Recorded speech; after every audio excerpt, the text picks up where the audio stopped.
Well, hello, everyone. We are going to be doing a course in pre-calculus online. My name is Rodney Hart, and I'll be your instructor.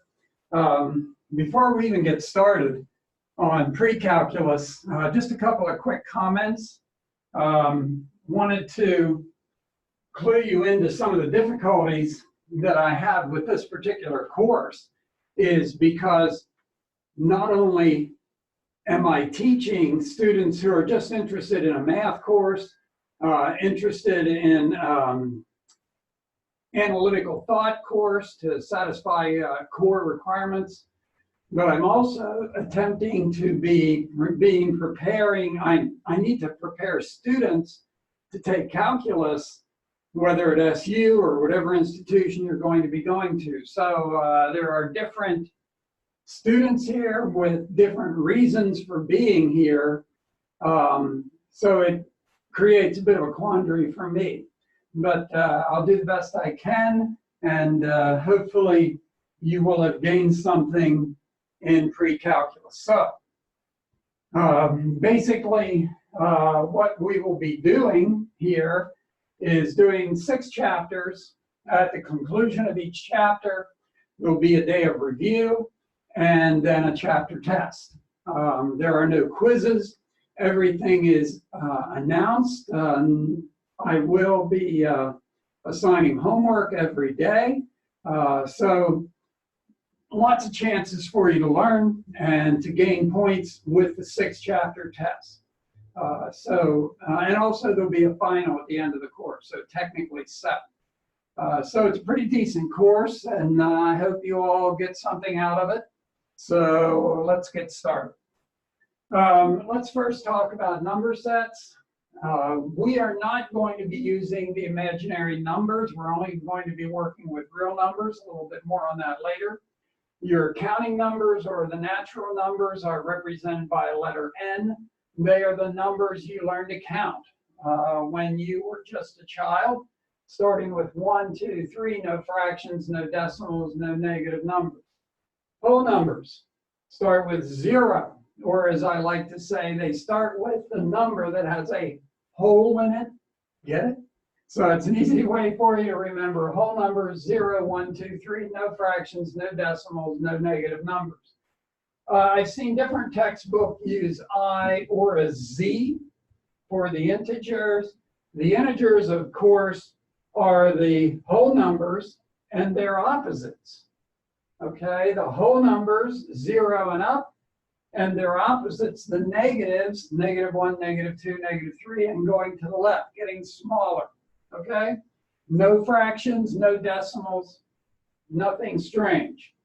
Q stands for the rational numbers, the set of all x, such that x can be written as a fraction.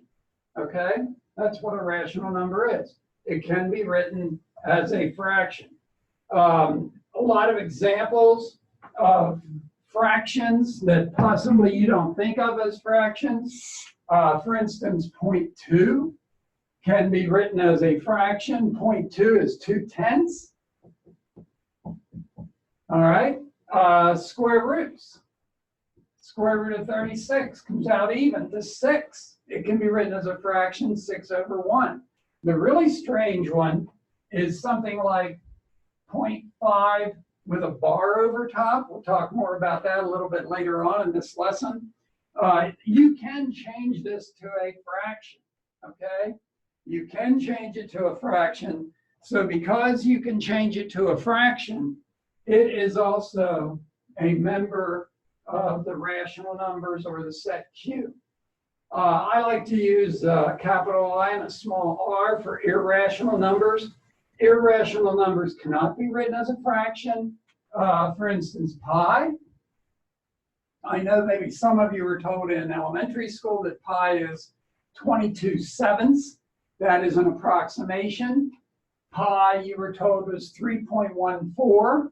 That is an approximation. The number pi is really 3.14159. It goes on and on and on and on and on forever and ever and ever. It never stops, never repeats. Like this one, you cannot change it to a fraction. Square roots that don't work out evenly, square root of 7 is a decimal that goes on and on forever, never stops, never repeats. Real numbers is the letter R with a double post here. That's the symbol for real numbers. All of these numbers are real numbers. Possibly when you did trigonometry in high school, you talked about square roots like of negative numbers, and you said the square root of -4 was 2i, imaginary numbers. We're not dealing with any imaginary numbers in pre-calculus or calculus, okay? Only real numbers, which are just these. As I mentioned before, 3.25 and 3.2 with a 3.25 can be written as a fraction. It's 3 1/4 or 13 quarters, 13 over 4. 3.2 with a bar over the 2 can be written as a fraction. Let's do that right now. 3.2 with a bar over the 2. 3.2 bar over the 2 set equal to x. See how many digits repeat. One digit repeats, the 2. Okay, we're going to multiply both sides by 10. If 2 digits would have repeated, you'd multiply by 100. If 3, multiply by 1,000, and so on. So I'm going to multiply by 10, 10x. When you multiply a decimal by 10, the decimal moves over one place to the right. This becomes 32. Notice how I'm lining up the decimal points. And what comes after the 2? More 2's. I'll put a 2 with a bar over it there. Now you can subtract these two equations. These go away. I get 29. 32 minus 3 is 29. 10x minus x is 9x. Divide by 9, I get 29 ninths. Okay? If you check that, 29 divided by 9 is 3. Don't know if you can see that. Don't know if you can see it. It's 3.22222. Goes on and on and on forever with 2's. Okay? Continue. Let's talk about properties. These are some of the properties that you learned back in junior high school. Okay? Commutative, associative properties. I'm fairly certain these are all very familiar to you. Commutative property of addition and multiplication. It does not work in subtraction. It does not work in division. But it works in addition and multiplication. The order is not important. 2 plus 3 is the same as 3 plus 2. But 2 minus 3 is not the same as 3 minus 2. So it works in addition. It also works in multiplication. 3 times -4 is the same as -4 times 3. They're both -12. Associative, okay? Grouping, all right? Grouping. Doesn't matter if when you're adding or multiply, if you group the last 2 or the first 2 first. It doesn't matter. When you're multiplying, you can multiply the first 2 or the last 2 first. It doesn't matter. You're going to get the same answer. Okay? Does not work with subtraction. Does not work with division. Only works with addition and multiplication. Easy way to remember this, by the way. Commutative. When you commute to SU or to a job, you go back and forth, back and forth. You can go back and forth, and it doesn't matter what the order is. Associative. The people you associate with would be the group or the gang that you hang out with. Grouping. The grouping does not matter. Grouping does not matter. Associative. Distributive property of multiplication over addition. When you have something outside of parentheses, if you don't want to do the addition first, you can multiply the A into both parts. It becomes A times B and A times C. The multiplication jumps over the addition. In other words, if you have something like 2 times x minus 3, okay? You can't do what's in here because you don't know what x is. You can take the 2 into both parts, and get 2x minus 6. Now you might say, didn't that multiplication jump over subtraction? Well, technically, isn't minus 3 the same as plus a negative 3? Technically, I like to say in algebra, there is no such thing as subtraction. It's all addition. All right? And it still jumps over the addition. Identity property of addition and multiplication. 0 is the identity for addition. When you add 0 to a number, you get the identical same number you started out with. Okay? Multiplication, the identity is 1. When you multiply a number times 1, you get the identical same number you started out with. How about the inverse property of addition and multiplication? If you add a number and its opposite, you get back to the identity for addition, which is 0, like 5 plus negative 5 is 0. 7 plus negative 7 is 0. It works for multiplication too. If you take a number and multiply by its reciprocal, the a's cancel out and you're left with 1, which is the identity for multiplication. So there's an inverse property of multiplication, inverse property of addition. You can get back to the identity. Now I must comment here, 0 does not have an inverse. You can't put 1 over 0. 1 divided by 0 is not defined. It's no answer. We have no idea what it is. So it works for all numbers except 0. Now, talking about fractions, we need to discuss fractions, okay? A lot of people have trouble with fractions. Multiplying fractions, dividing fractions, adding fractions, okay? Let's just go through. We want to talk about each one. When you do the first one, 1/2 times 2/5, you can cancel the 2's in multiplication. You do that and multiply your tops and bottoms. 1 times 1 is 1. 1 times 5 is 5. Okay? If you cannot cancel, you'd still get the same answer if you just multiply 2 and 10 and reduce 2/10 and you get 1/5. It's just easier if you cancel first. Okay, you don't have to worry about reducing. Dividing fractions. Hopefully everybody knows when you divide fractions, you must flip the second one. So it's 1/2 times the reciprocal of the 2/5. Dividing fractions, change it to multiplication, and you flip it. Flip the second one. Now, notice nothing will cancel here. So you simply multiply the tops, multiply the bottoms. 4 into 5 goes 1 with 1 left over. 1 and 1/4 to get a mixed number. How about adding fractions? 1/2 plus 2/5. I'm hoping you all know the common denominator for 2 and 5 is 10. You want to find the smallest number you can to save yourself work. Find the smallest number that both 2 and 5 will divide into, and that is 10. What do you do to 2 to get 10? You take it times 5. So take it times 5 on the top, 5 times 1. What do you do to 5 to get 10? You take it times 2. So take it times 2 on the top. 2 times 2 is 4. Answer 9/10, and that will not reduce. Okay?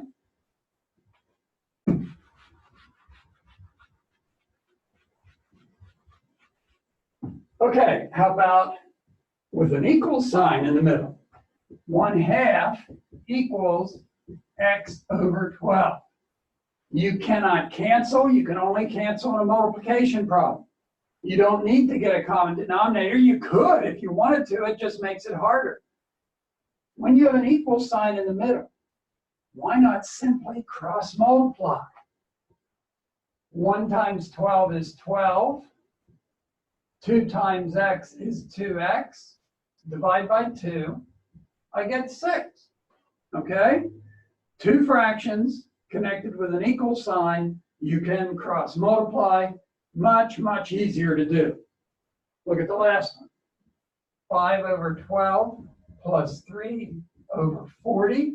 Now, why did I put this one up here? Because finding the common denominator in problems like this, many people struggle with finding a common denominator. There are a couple of different ways you can find a common denominator, okay? Very quickly. One way to do it, does the little number go in evenly in the big number? Does 12 divide evenly into 40? No, it doesn't. Double the 40, 80. Does 12 divide evenly into 80? Use your calculator if you have to. Does 12 divide even into 80? No. Triple the bigger number, 120. Does 12 divide into 120? Yes. Use 120 for the common denominator. All right, that's one way of doing it. The other way of doing it is with factors. 12 is 4 times 3, or this breaks down to 2 times 2 times 3. 40 is 5 times 8, and 8 is 2 times 2 times 2. So I've broken it down into factors, okay? This method, by the way, before I go any further, this method is extremely helpful in doing algebra problems, okay? So if you break them down, then you say, I need the first set of factors. So I need a 2, 2, and a 3.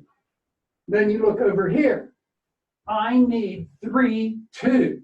Do you have 3 2s? No. You have to add another one. And I need a 5. Do I have a 5? No. I have to add. 2 times 2 times 2 is 8. 8 times 15 is the 120 that we got by using the other method. What do you do to 12 to get 120? You take it times 10. Take 10 times the top. What do you do to 40 to get 120? You take it times 3. Take 3 times the top. Final answer is 59 over 120. Okay? Those are some of the more interesting fraction problems. And I know some people struggle with fractions. Let's go on. All the real numbers can be put on a real number line, okay? Positives going to the right, 0 in the middle, negatives going to the left. You get smaller as you go to the left, you get bigger as you go to the right. When you have coordinates, numbers are always the coordinates. Letters are always the points. Okay, there's a little subtle difference here. Point D has a coordinate of 1. Point B has a coordinate of negative 2.5. Okay, now an easy way to remember this. If you are lost at sea, you're lost. Maybe your sail broke on your sailboat or your motor stopped on your motorboat. If you're at sea and you're in trouble, you could radio the Coast Guard and they will say, what are your coordinates? They want to know what your longitude and latitude are. Okay, and they'll come and get you. All right, your coordinates, your longitude and latitude are numbered. Coordinates are numbers, points are letters. Let's talk a little bit about set notation. Let's set A be 1, 2, and 3. Let's set B be 3, 4, and 5. Let's set C be 7 and 8. Okay? Look at these symbols. All right? Upside down U means intersection or and. Right side up U means union or. Now let's talk about what this means. If you tell your parents, this weekend, I'm going to go to a basketball game and I'm going to study for a pre-calc test. I'm going to go to a basketball game and I'm going to study for a pre-calc test. If you say and to your parents to be telling the truth, you must do both things. How about the word intersection? If where two streets intersect, where two streets intersect, it's that square of blacktop or pavement that is in both streets at the same time, okay? So an intersection must be in both at the same time, and you must be telling the truth for both of them. So what is in A and B at the same time? Just the number 3. Okay? Now, what about the U? U means union. U is the easy one. U means union. A union of workers is all the workers coming together into a group to negotiate salaries, working hours, that kind of thing. Okay? Or it means the word or. When you tell your parents, this weekend, I'm going to go to a basketball game, or I'll study for a pre-calc test. Okay? That means you don't have to do both. You can do one or the other. Now, in mathematics, or means you can do both also. So it's one or the other. So what is A union B? Could be an A, could be a B. You just put them together. 1, 2, 3, 4, 5. And you don't have to repeat the 3 twice. 1, 2, 3, 4, 5. That easy. Union, just put them together. A intersects C. What's in A and C at the same time? Nothing. Symbol I use for that is that. No answer whatsoever. Now, let's try some of these set problems down here. Notice parenthesis and a bracket. Parenthesis means the -3 is not included. The bracket means the 4 is included. Look here. -infinity is not included. Well, you can't because it keeps getting smaller and smaller as you go to the left. The 0 is included. Okay? And we're doing a union problem. So it might be easier to do this with a number line. -3, here's 0. Down here is -3, is not included. Now I'm going to do the work above the number line, and then I'll put the final answer on the number line. So it starts at -3, but -3 is an open circle. It's not included. It goes to 4. And 4 is included, solid point. This is this. Yes? Okay? This, -infinity up to 0, and 0 is included. From -infinity the whole way up to 0, and 0 is included. Now, I want to union these two things. Union, remember, is easy. You just put them together.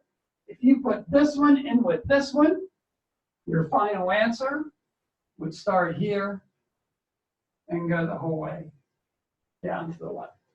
Okay? How about the middle one? Same thing. Here's a number line. I'm going to do the work above, and then I'll put the final answer on the number line. From -2 to 5. Here's -2. Here's 5. Notice they're both brackets. So it's both filled in points. 0 to 7. Here's 7. 1 bracket, 1 parenthesis. So it is a solid point, open on 7. Okay? Now I want to intersect. Street intersection, blacktop, that is in both streets at the same time. What numbers are in both sets at the same time? Can you see them? They're right there. They're in both sets at the same time. So it's solid on 0, solid on 5, and everything in between.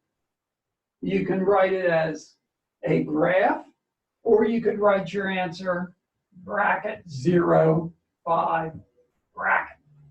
Okay? Everybody able to see that all right? Okay? I know sometimes my lighting is a little harsh. All right. So, give me a second. Let me double check that. Okay, so.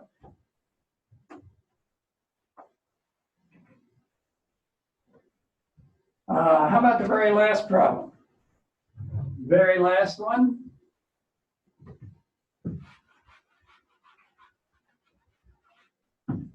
Okay, so number line. I have from 8, so here is 8, and it's a parenthesis, so it's open and it goes the whole way to infinity. Now I want to go from -3 to 5. Bracket on the -3, parenthesis on the 5. So from -3, here's -3, here's 5. Bracket on the -3, 5 is open. Okay? Notice there's no overlap here. If I said, what's the intersection of those two? There's no intersection. There's no answer because there's no overlap. But I said the union. And a union, you just put the two together. So I could do the one, or I could do the other. So it is the first one, and it's the second one. And there is your final answer for that one. Okay? Let's talk about absolute values. All right? With absolute values, there's an awful lot in this first section. With absolute value is the distance from 0. Okay? That's the easiest definition. I've taught algebra for 40-some years. The easiest way to describe absolute value is simply the distance from 0, and distance is always positive, or 0 if you're right on top of 0. Here is the strict mathematical definition for an absolute value. The absolute value of a number, these two vertical lines, the absolute value of a number is the number if the number is positive or 0. Like the absolute value of 5 is 5, because it's 5 units away from 0. The absolute value of a number is the opposite of the number if the number is negative. See, less than 0? So if you have a negative number here, you must take the opposite of it to get its absolute value. Now, this bugs some people. Some people look at that and say, wait a second. I thought absolute values are always positive. They are. This A is negative to start with. Okay? So if it's negative by taking the opposite, that is really a positive number. That is the strict mathematical definition of an absolute value. It's probably easier if you just remember it's the distance from 0. Absolute value of 5. X has to be 5. What number has an absolute value of 1? Could be positive 1, could be negative 1. They're both 1 unit away from 0, right? So this answer would be 1 or negative 1. The opposite of some numbers, absolute value is 5. Well, could X be 5? The opposite of 5 is negative 5. What's the absolute value? 5. Yeah, could be 5. Could be negative 5. The opposite of negative 5 is 5, and the absolute value of 5 is still 5. So this could be 5 or negative 5. The absolute value of negative 3 is just 3, right? 3 units away from 0. What absolute value is negative 12? There isn't any. It doesn't work. Absolute value is the distance from 0. Distances are never negative. They're always positive. How about the distance between two numbers on a number line? You simply subtract the two numbers and take the absolute value. Make sure it's positive. Okay?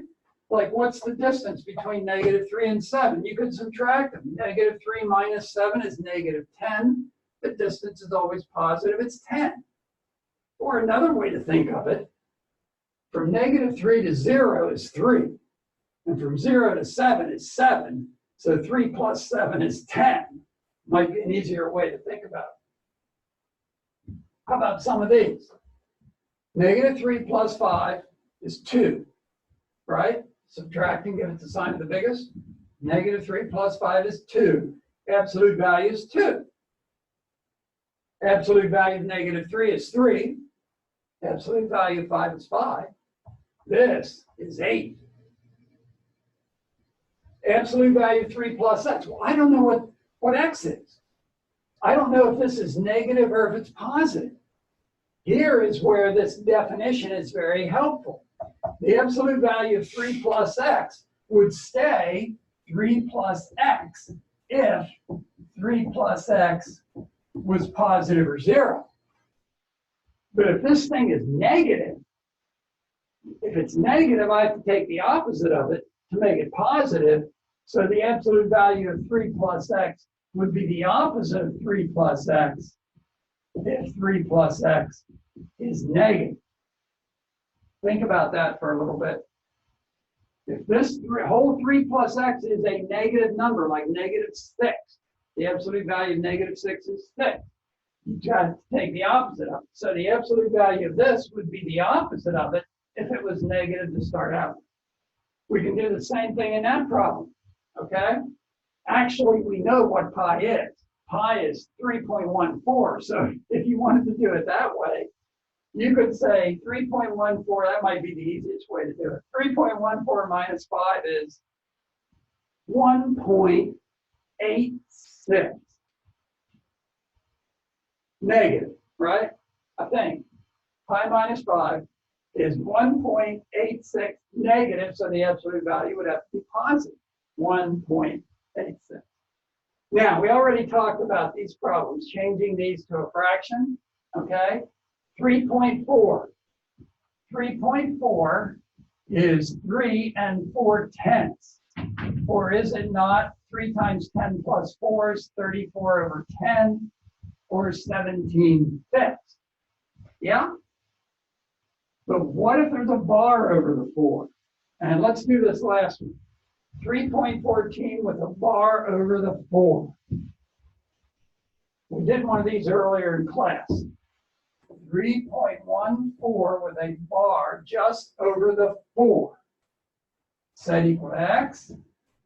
One digit repeats, so multiply by 10.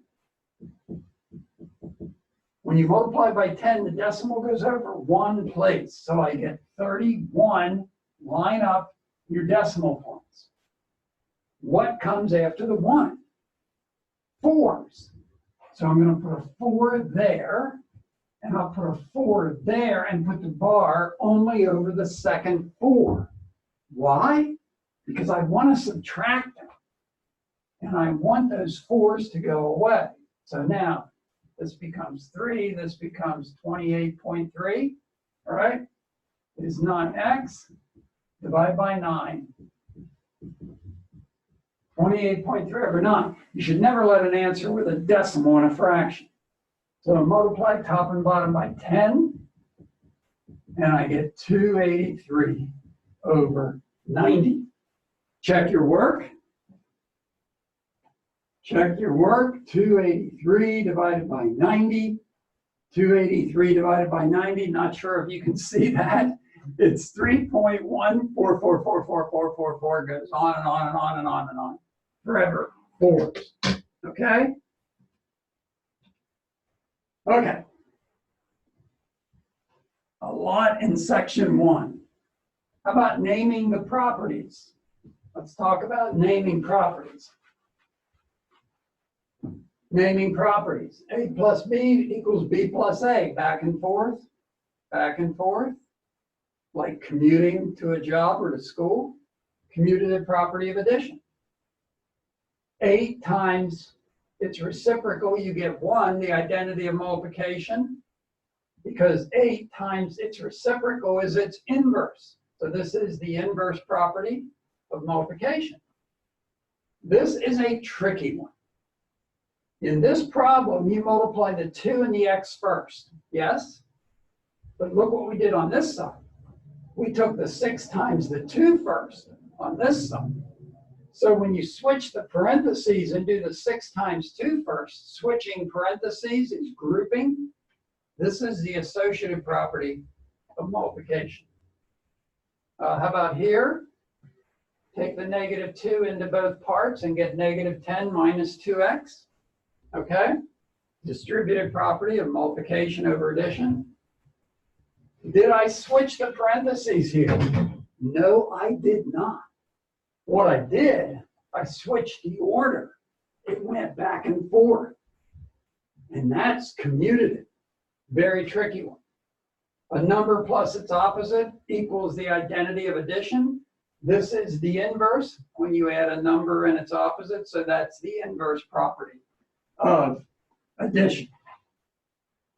And there are the homework problems for section 1. I try to always assign odd problems so you can check your answers in the back and see if you're on the right track or not. Good luck.